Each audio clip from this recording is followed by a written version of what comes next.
Evening, সন্ধ্যা হয়ে গেছে, আমি চা বানাতে চলে এসেছি। একটু ঘুমিয়ে পড়েছিলাম ওই বাড়ি থেকে খাওয়া দাওয়া করে এখানে ফিরে। এখন 6টা বেজে গেছে, চা খাবো, তারপর একটু বেরোবো। সিম্বা এসছে, খাচ্ছে। এদিকে এরাও ঘুরছিল, এখন খাঁচায় ঢুকিয়ে দিয়েছি যেহেতু এসছে। আমাদের এই স্কাই কি করছে, জল দিলে ফেলে দিচ্ছে। এখানটা জলটা দেওয়া থাকে, ওটা ফেলে দিচ্ছে বাইরে। বুঝে গেছে যে জলটা যদি ফেলে দেওয়া হয় ওকে বের করা হবে, তাই জন্য ফেলে দিচ্ছে, নতুন বুদ্ধি লাগিয়েছে। তো যাই হোক, জলটা এখন দিচ্ছি না, যেহেতু কিছুক্ষণের জন্যই ঢোকাচ্ছি। দেখা যাক পরে কি করে, যখন আমরা থাকবো না আর মা বাবার সাথে ওরা থাকবে। আমাদের টাইগার সিম্বা।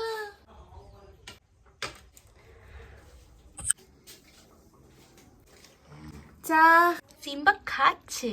সিম্বা, আমি এখন এই বিস্কিট আনতে গেছিলাম, সকালে বলেছিলাম বাট মাথা থেকে বেরিয়ে গেছে। এখন আমাকে পুরো ঘুরতে হলো, কেন কি 6টা বাজে আর দোকানই খোলেনি।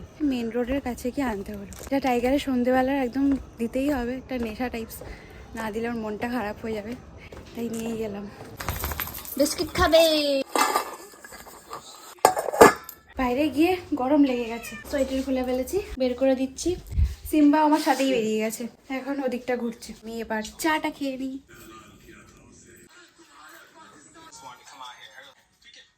কোনো বিড়াল ওকে আজ পর্যন্ত এত ভয় পায়নি যেটা স্কাই পাচ্ছে, আর কালিয়া তো একদম ভয় পায় না ওকে।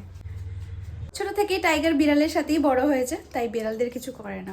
বাড়িতে যারা থাকে তাদের তো একদমই কিছু করে না, তাই না টাইগার ভাই? জায়গায় বসে পড়েছে, ওটাও সেফ জায়গা ফিল করছে।